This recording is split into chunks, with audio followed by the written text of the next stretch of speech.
When you are going somewhere where you have to be a leader to something unknown and you have to be submissive to the people that really are leading and you're the execution arm, that's a whole lot of vulnerability. I always tell people, like, your job is really a paid internship. Absolutely. Right? And you should treat it that way. And if you're trying to, and some people are going to grow, very few people, right, are going to go to the top. If I don't have business that I can already identify coming in, I don't have a business. I have a passion project. Right. So, for sure. So a business is not a business A until hobby. you exchange a form of Funds. currency. Am I offering a product or service? Who are my consumers? What do I provide that's different from others? And what are my streams of revenue? And how Yes. can I identify, and numbers don't lie, people do. One of the things that black people spend a lot of money on Shoes. is shoes, right? So why in the hell don't we know how to manufacture shoes? Our parents give us love, affection, and projection. The vision of who we're destined to be, free. The price we pay is the pain we endure. Never in vain, though. For our passion is our fuel. School of hard knocks. Distance learning our pension. Earning every shift. Our gifts make room for us by us. Playing our position, keeping the dream in motion. Promotion comes from he who stands in the gap. Real rap. Everything we envision needs provision and protection. This is for the resurrection of a people till we equal. Correction, we're already beyond it. Obstacles unimaginable, look how we responded. Potential unfathomable, yet we find ignorance appealing. Ceiling, self-imposed. Till we stop feeling and acting worthless on the mother shows, truth be told is about purpose. This is how the story goes.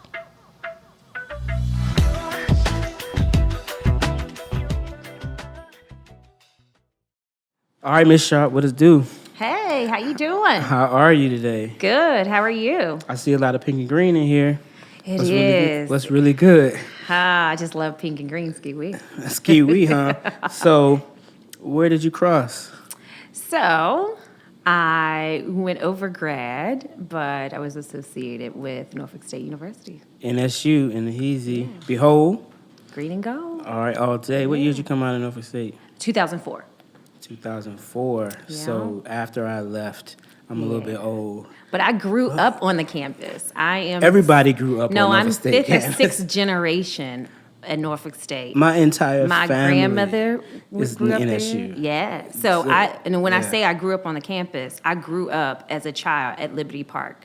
So Oh, you know wow. where Ten's Twin Towers used to be. That's where it was. That's that area where they moved everything out with the new buildings and all of that. That used to be an old area where all African Americans used to live. They were like tiny homes, but big homes back in the day. And so a lot of African Americans moved there. And when you went there, you went to Norfolk State. So my mama, aunt, grandmama, sister, cousin, daddy, uncle. Well, my dad didn't Everybody. go there. My dad actually went to rival school, but he went. Yeah, everybody went to little state. Little state.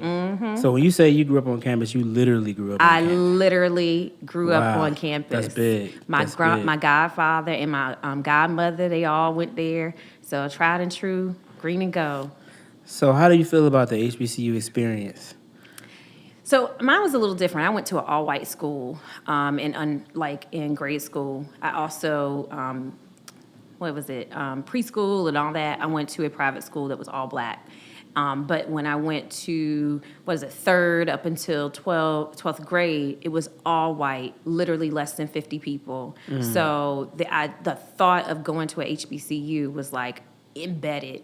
And originally, I So, didn't it was wanna go to embedded even though you went to all white schools prior to? Yes, because when I went to elementary school, I went to, shout out to Green Hill Farms Christian Academy. That's in Norfolk. You went Green Hill Farms? Yes. Stop playing. It's not there anymore, but if you from home, Wow. you went to Green Hill Farms. So when I went Wow. there, they talked about a lot of, Black pride and just things like that. So that I remember that it was like really big for me to just, experience that. So I always took that with me. And then I went to another school, which is a private school, Greenbrier Christian Academy. And so if you know, back in the day, there were no black people that No. went there. I had a friend, she was from India, and she was the darkest person I ever met. She was actually Indian. And her parents, she was adopted, her parents were white, but no one else but my siblings went to that school at that time. Wow. And so it was great to go to that. And then after that, I went to Hickory High School, which is an all-white high school, and Great Bridge wow. High School. Wow. And so I went to school with Nate Parker, Wow. who, yes. is an artist, and I used Right. to cheer for him. He, was in Wrestling. wrestling and, Right, football. and he did play football football? a little bit, but mostly wrestling. Right. As a matter of fact, his coach and my fashion teacher were married. So we would see each other often. And so his experience for that was, or I should say, his experience and my experience was, it ain't nobody here, Right. And so you assimilate and you do that. So when it was time to go to college, people were like, where do you want to go to school? Originally, I went to Bennett College, which is an all-girl African-American school. My aunt I had a choice. It was Hampton, Bennett College, or Norfolk State. And at the time, I considered Norfolk State 13th grade because I was like, Right. I don't want to go to TCC. Right. And my dad used to say, because it was a rival school, so y'all don't be offended. He was like, it's easy to get in and hard to get out. And I had friends and people I knew that went there, but they sure. didn't graduate. So, Which is every school, right? Every exactly. school. Yeah. Every school is like that. Let me say that. But I can tell you, Norfolk State was the best decision I ever made. Of course. Out of that, All day. I made so many long-term friends. Right. And I had so many opportunities that I know I couldn't have got there where I am now. That's what's good. Like, so I see a lot of like heels on the table, but word on the street is you like J's. What's your favorite pair? So I have a whole lot of J's right now. Shout out to my niece because she put me on. I don't have like one particular thing. It's based on color and it matched my workout outfit or whatever I wear. Gotcha. So I have now about 10 or 12 pair, and now I'm into the Huaraches. Oh, Huaraches are what's good right now. Yeah. Like yeah. Huaraches, like I had a pair of blue and green ones when I was in the 10th grade. That's crazy. Like I'm actually now getting old enough to see the things that I wore in high school. They're come retros, back. right? Yeah. Like I had back in the, I don't know, you wasn't at Norfolk State. So do you remember they had a store called what's the name? I'm not gonna be able to remember now. That we all went to when there was a big game. Like back in the day, the Labor Day Classic was a deal, right? Right. So for the And the Labor Day fish bowl. Classic and the fish bowl. Don't get The twisted. fish bowl, but the fish bowl was like seemed like it was more for old heads. Like Yeah, Labor Day kinda. Classic, like Iverson might be out there. Oh, or, yeah. I think one year Jay-Z came down there and stuff like that. So Pharrell used to come on Pharrell campus. would come on campus. Like these are Joe And Smith, Joe Smith would come, and Trey Songz. Trey Songz. So and we was just at Virginia State anyway, right? Yeah. So like, but there was this store. And I can't think of the name of it right now. So it'll come back to me hopefully while we were talking about it. But anyway, we would go there and we would shop for Come on, like, at Military Circle Mall? No, not at Military Circle. It was only, Jana? let me tell you where it was. And I know that you're going to laugh. Tower Mall in Portsmouth, P-Town. Shout out to Party Down, P-Town. Like, Yeah, I don't remember. Hold on, not RP55. no, that was a brand. I know, Right? but he had a store in... So One what was the time. name of this store? Anyway, they were in plastic. And there was one on Granby Street in Norfolk. And I can't think of the name of the store. And it was one in Tower Mall. And there was only 3 things in Tower Mall that was keeping it open. That Sears, Yeah. right on the outside, Chick-fil-A, Chick-fil-A. and this store. I can't think of it. Zigzag. Oh, yeah. Zigzag, right? So we went in there, and that's where we caught old school kicks. Yeah. And you go in there, it'll be like a Norfolk State reunion in the Zigzag. If a big game is coming up that Thursday or Friday when people got paid, or don't let it be like your refund check came in. I know that's right. Shout And out to the people- refund check. Shout out to Hello? the refund check. And I never got a refund check. That's sad. But Yes, you did. my parents paid for my school. Not unfortunately. Fortunately, but that That's a means I blessing.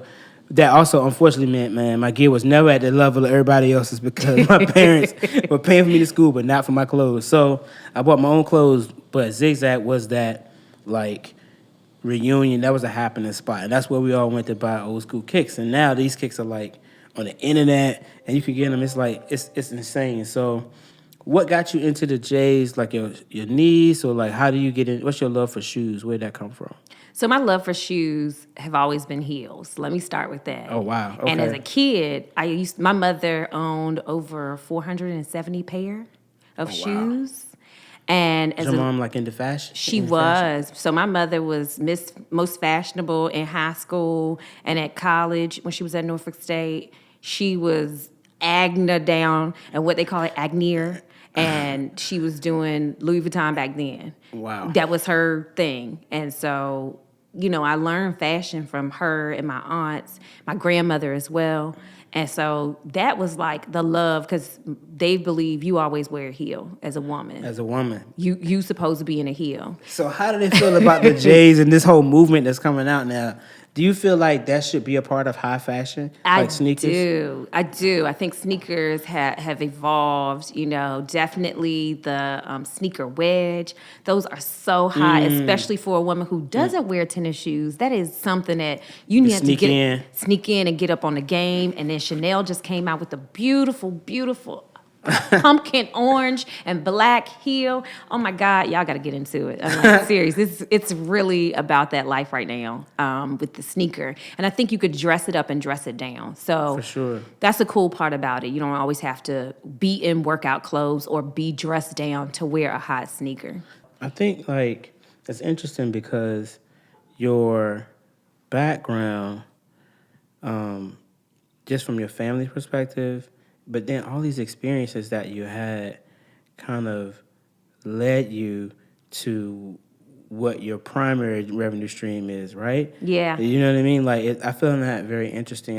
When I think about purpose, I think about, I don't want to be mystic about it, like the stars aligning, but I'm all about that. Right, you know what I mean? Like, the reality is everything happens for a reason. It does. And so all these things are aligning in your life.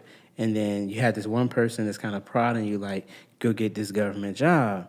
And so while you may not have gotten a government job, you definitely create government jobs, right? Yeah. And I think that is amazing. And out of the government jobs that you create, you are also creating your, you get a chance to do the things that you love to do, right? And I think that's, to me, that's one of the reasons why we started this platform, because I'm not really sure that people really understand how to take advantage of the things that they have. You've been given all these experiences, and I think a lot of times people throw their experiences away and try to go do something that they're not really gifted to do or even have whatever. But they may be well educated to do, but to your point earlier, they don't love it, and it's not in them. Right. And look at your experiences with the gentleman in New York.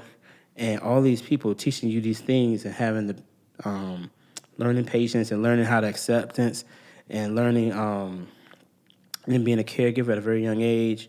Even though you're not the primary caregiver, you eventually will graduate to that. We can get to that in another scenario, right? You know what I'm saying? Yeah. And so I think your spirit, and let's just get into it. Like, you eventually graduate to being a primary caregiver for someone else, while doing this other business that, we won't talk too much about unless you want to talk about it. But we can. So I became a primary caregiver for one, and now I'm a sub-caregiver, if you will, sometimes primary for another person in my family as well. Right. So bottom line is you're a caregiver. I'm a caregiver. Right. I was born to be a caregiver. You were born to be a caregiver. When you talk about alignment, that's That exactly it. And so a funny little thing was I used to go up to Portsmouth Naval Hospital all the time. I used to be like, I hate being here because my brother was sick or I was sick or my sister was sick. And I used to be like, why do I have to be here? What's that, on Effingham? Yeah, somewhere over there. Coming out that tunnel. Yes, coming out the tunnel. That's all I remember, coming out that daggone tunnel. Wow. Then that tunnel had so much traffic. Listen. Go ahead. Yeah, so the funny thing is full circle still being in that military environment. And I always tell people the very thing that you sometimes say, I don't want to do, stop saying that, because that's maybe your alignment. Yes. And it may be something about it that you really don't want to do. And it may happen where it comes back around. So accept it, embrace it, and find out what you can have as a life lesson to learn from it and utilize it. Because everything, when it comes to creating, innovating, or starting something, all the tools that you need, you already have based upon your experience. It's interesting because I also think about, like, when purpose, like, people speak things into your life, right? You know what I'm saying? Oh, man, yeah. Like, so it's like your mother saying, get this good government job, but then your mother was a person that was also a fashionista, right? You know what I mean? Yeah. And here we are. Yeah. Today, you're running, again, you're creating government jobs for folks, and you're into fashion. And I think that her speaking those things in your life, not only naturally, genetically, right? You know what I mean? And then, Yeah. but also nurturing that in you and saying it enough times until you kind of get into it. And then the situation aligned itself in such a way. And that's really important. There also has to be a level of obedience and a level of willingness to, like, try new things. Absolutely. And I see that because you've been around, you try new things. You're not afraid to get into the next new thing. Because how do you go from a producer, maybe doing budgets or whatever you're doing for the Acres and the Mule, and then you're working in the hospitals, you're working in all these different places, now you're doing shoes. Like, just that transition, you have to be open. Yeah. You know what I mean? Oh, my God. So when I was younger, I remember my dad told me about it when I was in preschool. I wanted to be a lawyer. I did. That was like my thing. I wanted to become a lawyer. Right. You would have been a good lawyer. Oh, I think you would have been good. Thanks. Maybe one day I'll surprise myself. Yeah, that's their next business, right? I don't know about no business, but I'll do it as my personal goal. But I wanted to be a lawyer, and I always said that. And as I got older, I loved entertainment and I loved the arts because, like I said, as a kid, I used to walk in my mom's shoes, her high heel shoes, and we had this walkway. And I would walk back and forth and play model because it was like when I saw Naomi Campbell, I was like, oh, I love this. Who didn't love Naomi Campbell? Exactly. When she was on Neil Undercover, my God. I thought gorgeous. she was, her accent too? She still is gorgeous. gorgeous. Yeah, and she still is. Exactly. Go ahead, exactly. I'm sorry. And I had to you're take on my fine. Naomi moment. No, you know we love Naomi Campbell. She deserves shout it out. all day long. But I was like, well, maybe I'll go to FIT. And this was when I was younger. Like, I dated someone that went to FIT, and she's Really? like, hey, by the way. Okay. How you doing? Shout out.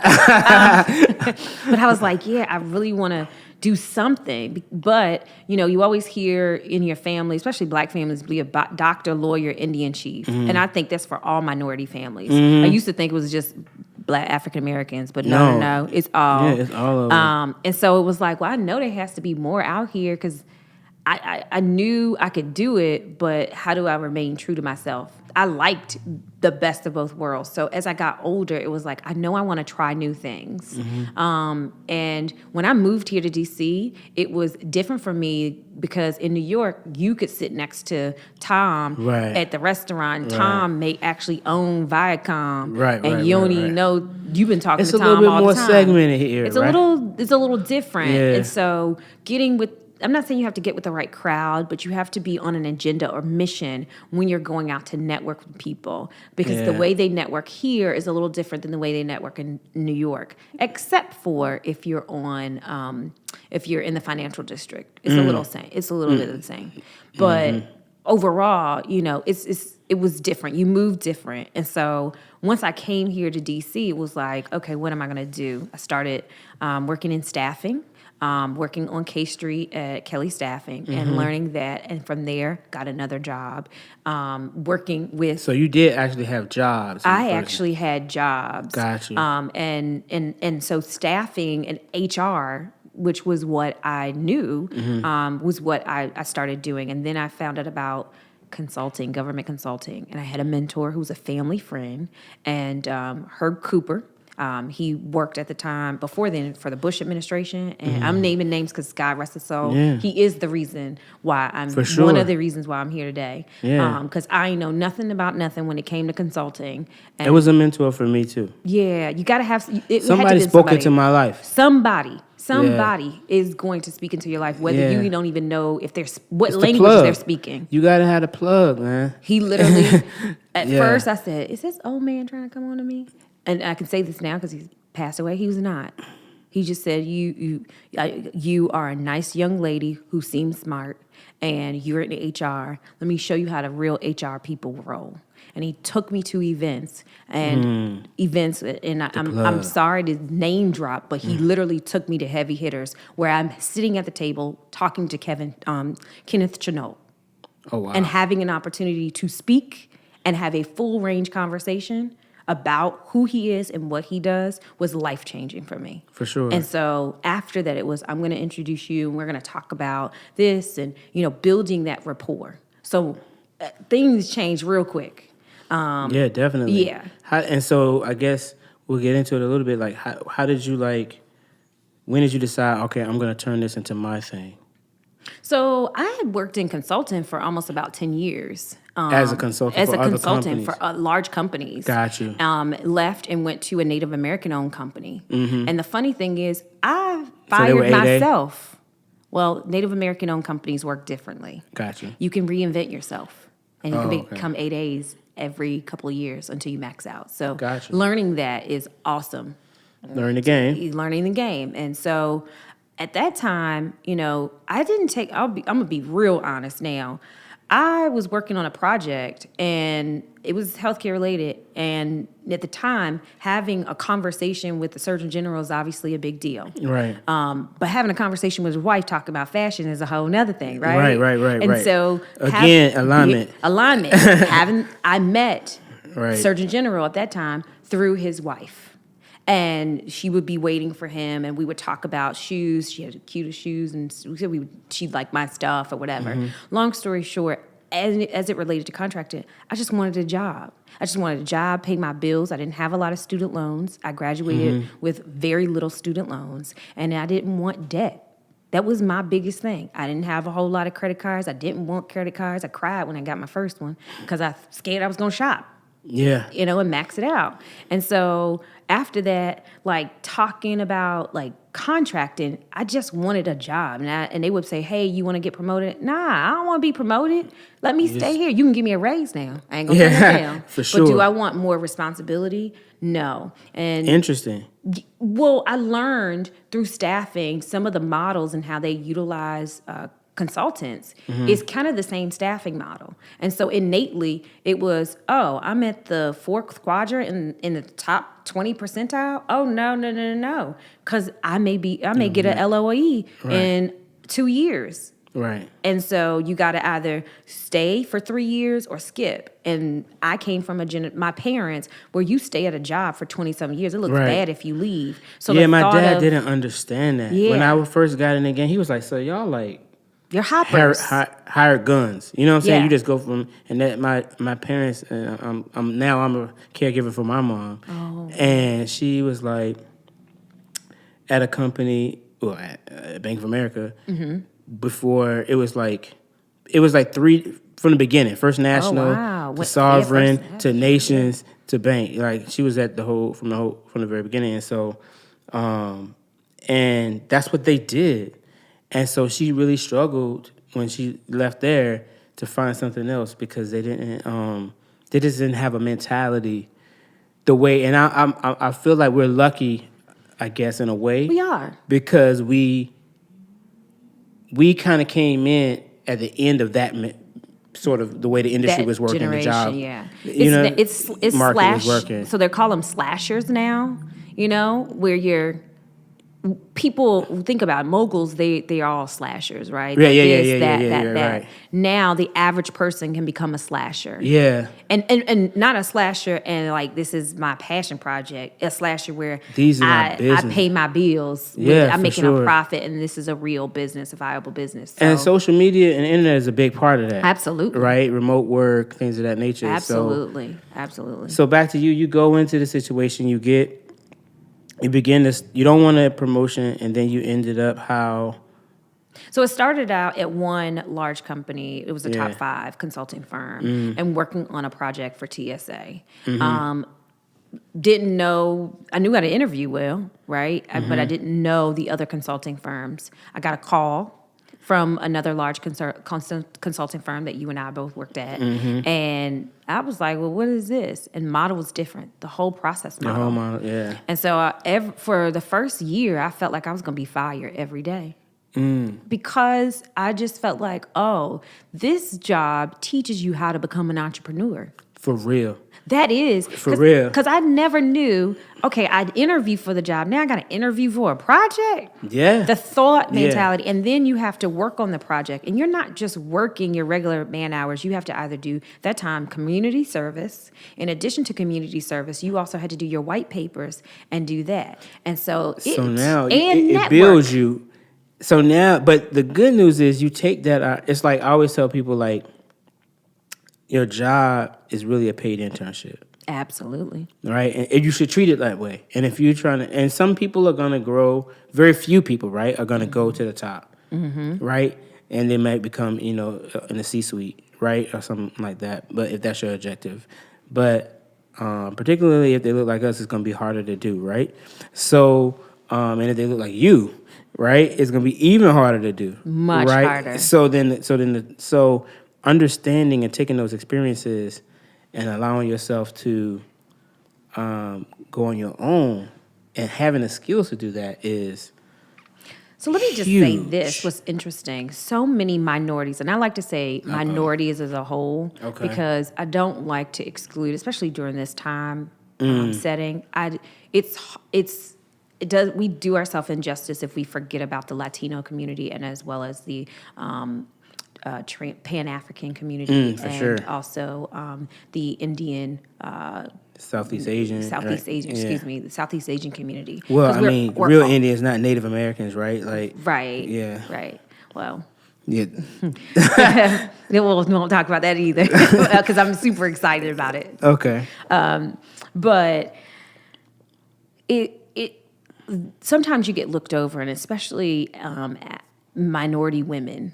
And I'm going to particularly say African American women. And what I found in those industries, African American women were doing twice as much work, and they were not receiving as much recognition, where they had to work twice as hard, sometimes 4 times as hard, or they may be the second person in command. They may be the person behind the scenes who made the deal happen. Right. That's running the show, but they're not getting the credit and they're not getting paid for it. And it was very disheartening to see that inside. And I didn't, again, I'm coming from not knowing, but I knew I had, as my grandmama said, a little bit of street smart. She always said, you had a lot of book smarts, but I don't know, the street smart, it might be just enough, you know? Exactly. So, but you had Harlem. Well, that is where it came 2.0. You sharpened your skills. You know what I'm saying? No, I really graduated, like, in real life. For sure. In real life. But going there and just observing. So I took my first couple years and I observed, because I felt like if this is going to be the opportunity that is going to teach me what consulting is, I need to understand. But I also need to know what I don't do well and what I need to learn. Right. And so I stayed at that firm for almost about 8 years. And then I went, Wow. Yeah, almost That's 8 big. years. I got in a situation where my next to the last job, I think at the same consulting firm you're talking about, I was only there for a year. And when I was there, I had about 9 months, I had this contract. And it was like trial by fire. And the customer was very, frankly bigoted, right? Landmines everywhere. It was just a joke project.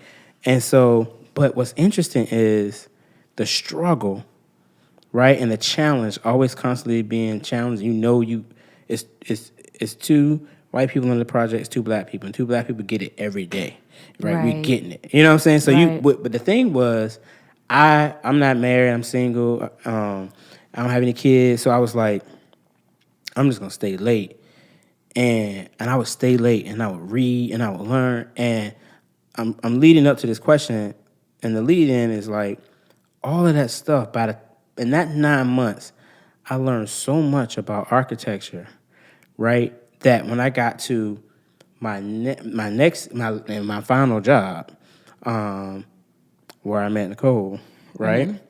I had learned so much already that I was ahead You became the subject matter expert. of those guys. And I had only been in it 9 months, right? So I'm like, okay, this doesn't make, I'm still a lot of learning to do, but I knew that I was ahead of them. So when you were under that, talk about the growth that you experience when somebody puts you in that kind of challenge, and you literally sink or swim, right? Right. Right? And so if you fail, you don't just fail, and I think black people carry this burden, or maybe not everybody, particularly in this country. Yeah, culturally. Right, culturally, black people carry the burden of, if we fail, we don't just fail this job or for us. You failed the community. You fail the community. Yeah. Right? And so you carry that on your shoulders. So I just wanted to, win. Yeah. You know what I mean? You don't have an option. At least you don't feel like it, because I think it can be stressful sometimes we need to, put that down. But it is there. It's real. Yeah. So just talk about your experience in that, and you obviously succeeded again, but just the journey, because the journey is really important here. At Truth Be Told, it's about the journey. Yeah. So the journey is. Let me first back up and say, none of this was a plan that I had. Right. So for sure. obviously it was alignment with higher power. Yes. Because I have said all the time, I may not be the brightest or the smartest, but I know if I'm supposed to be doing the right thing, he will provide the rest. And Period. I ain't taking church or nothing like Exactly. that. I know No. you can It's add, you put Allah, whoever you believe, but Right. it definitely is true. Yeah. And so faith is a part of. faith for me at that time was extremely important because I was in a place where it was totally unknown. So much so unknown that That's leadership was unknown. That's good. So when you are going somewhere where you have to be a leader to something unknown and you have to be submissive to the people that really are leading and you're the execution arm, that's a whole lot of vulnerability where you have to apply 100% of your energy and time. So my job became my boyfriend. We all can relate where you have a job that's like that, where you want to learn every facet of what it is. But it took an extra toll to learn something that did not exist before. For sure. It's funny because my best friend girl and I were going to go to Paris when I was on that contract. And, but I'm super competitive, right? And so when I feel like they're coming against me and they're trying to hold me back, I'm going to respond. And so it was so bad. The manager got fired. Oh, wow. The PM got fired. And I was thrust into a role where there's a new person coming on, but they didn't know what had been going on. And so Right. I was like, I can't go. And she was so upset with me. She was like, you can't turn down your life experiences for work, but that's where I was. That's the time and 12 place years ago. where You know what I'm have saying? to, That was my moment. right. You know what I have mean? that. You knew, and you know when it's your moment. There's no question about it. So like you said, during my time, when it was told to me, I didn't know it was my moment. Right. When it happened and I Right. signed the papers, I knew it was my moment because this organization within DOD, how do you tell all of the surgeon generals they have to play well in the sandbox? And by the way, we're going to take your money. And so Right. everything is nice until money starts coming into place, right? And then you say, hey, my people are going to execute. I came from the island of I was nobody's team. I did work for another agency. And one thing that I did well at that time was I had the relationships, the professional relationships and respect of the employees that were civilians. And I found intel that most contractors didn't get. And sometimes I knew I literally was the outsider because I knew things that I wasn't supposed to know as it related to information. And so what I didn't know at that time was that was business development. So I found that I would had go a name to for these types of things. Correct. I didn't know it was business development, but I didn't know. So I wound up, I had some mentors that were in government and they would talk to them and I would say, what does this mean? They were talking to me and they asked me, I went back to their office and they're asking me questions. What does that mean? They're asking me questions about other people that I knew that were professionals that were in other agencies as it related to it. And I'm just sharing it.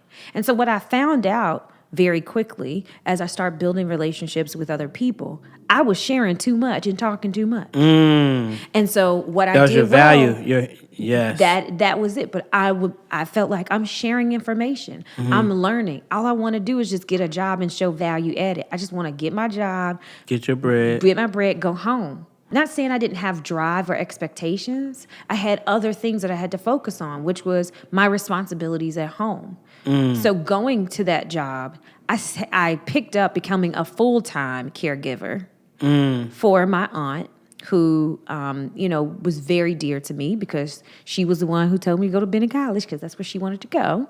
But she graduated from Hampton, and she was a nurse. And so we were close when I first got here, but we got closer as I cared for her. And I remember saying, okay, I have no choice. Like you said, I have to make it work. But I didn't know what had to make it work looked like. I just knew that there was no choice. And to put it bluntly, I went from being I moonlight as a socialite to being I moonlight as a socialite on Instagram or real other things, Right. or actually taking my aunt with me Wow. and having experiences and life experiences with her. And I really am thankful because it was a blessing to me more so it was to her, because having that generation gap, my aunt was old enough to be my grandmother. So it gave me a different perspective. So it's like your great aunt or actually just It's your aunt? my actual aunt. Oh, wow. She was my actual aunt. And she would tell me about the stories of being the first Black in her field.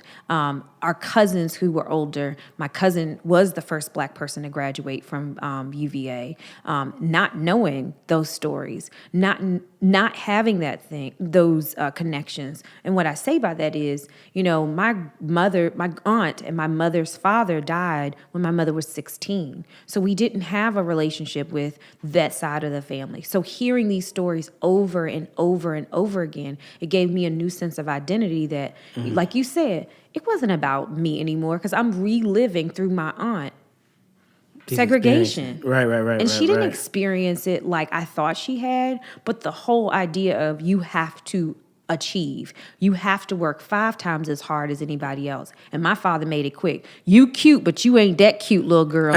you can get in the door, but you might not be able to stay. So you have to earn your keep. And that went over. If there's nothing else I learned definitely from my family, it was everybody has a job. I'm telling you, my dog even has a job in real life. Her job is to let me know if somebody coming to my door. Right. Everybody in my household has a job. And when I grew up, you all have responsibilities. And so, you want to make sure you put your best foot forward, but you better do your job. And there's no question about it. And so that instilled me a different thing. I think that's the military part coming out of me. For sure. For sure. I can tell how you're saying that you better do your job. Oh, like, yeah. That's real. Yeah. But you can make it fun, too. You don't always have to be like, you got to do this. So doing that project and working on that, I did it for 2 years. I worked myself out of that job. So I went, started out working in classifications, which is an HR specialization, having a conversation about kind of some direction and insight on organizational development, because that's kind of what my background was. And then being the promoted. background is like ever expanding. But There's so but many experiences. Like it's amazing how you. But it's something you just go into. It wasn't I'm planning to do this. Absolutely not. You just put in the situation. Again, that's why I started off saying, when you are aligned properly, it ain't by your choice. Because if it was my choice, I would have went back into production. That was all along my goal, to go back into production. I was walking to the Metro one day. It was maybe 2006. I was at that consulting firm on that contract. And I was when you grinding like that and you being, just beaten up at work. Being hazed. That's exactly hazing, right? Yes, that's the word. Getting paid to be hazed. Getting paid to be hazed, right? And so you're taking this in, and it's to some degree it's toxic, right? And so I would go home and I would drink, and I would just eat and watch Law and Order, SVU reruns, right? I became a gym rat. Yeah. And so I wish I had done that, but I didn't do that. I was just doing and so eating, drinking, watching TV, that's all a part of consumption, right? Mm-hmm. And at the end of the year, I would end the year with dead zero, like $50 in my account. You know what I mean? After I made all this money all year, right? And so consumption, right?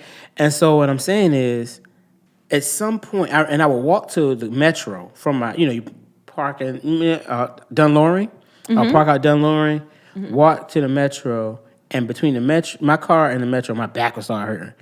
I'm like, you out of shape. You just really are not Taking care of taking yourself. care of yourself. But I was medicating through that, right? This consumption. And I think we, on a larger scale, are medicating the hazing that we've been going under with consumption. And it is non-trivial effort to transition, to make that choice that you want to tell us how to do. It's non-trivial to decide that you're going to today be a producer and not never going to consume again, right? No, yeah, yeah. right. But I'm going to spend more time on the production side than I am on the consumption side. And let's talk about your love for fashion on the consumption side. How did you? That's work to go on the production side. So I'm gonna answer twofold, and y'all let me know if I'm too long. And I'm gonna be 1,000% honest. 1,000. Truth be told, 1,000% honest. Yes. So Yes. this is, and a lot of people don't know this. So this Exclusive. is definitely exclusive. Clue. And you probably wouldn't know this. I think it's determination, starting off to answer it shortly.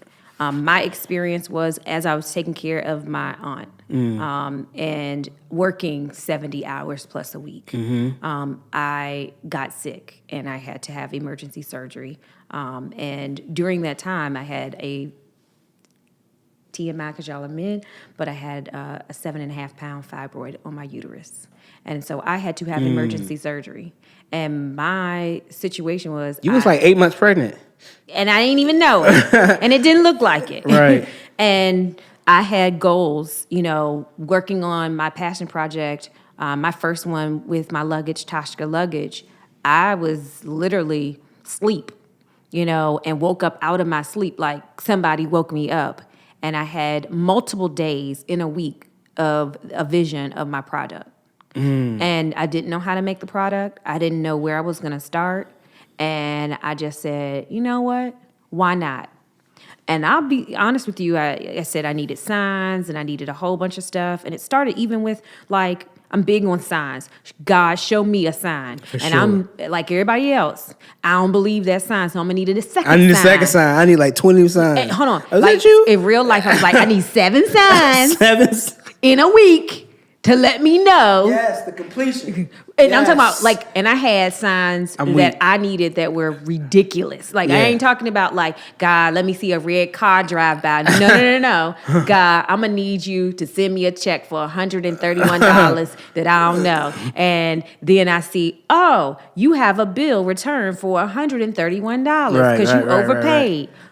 Well, look at God. Thank you for the answer. I don't believe you, so I'm going to go to church on Sunday. Exactly. So it started with that. And I kept feeling and I kept reading, and you are what you are attuned to. Yeah. And before I used to think, nah, not really. You know what I'm saying? I'm just trying to live. No, you are what you really are attuned to.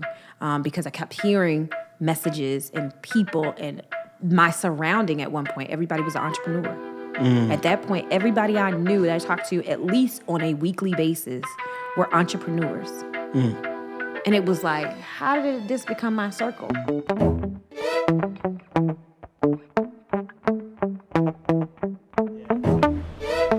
That's it, man. That's a wrap.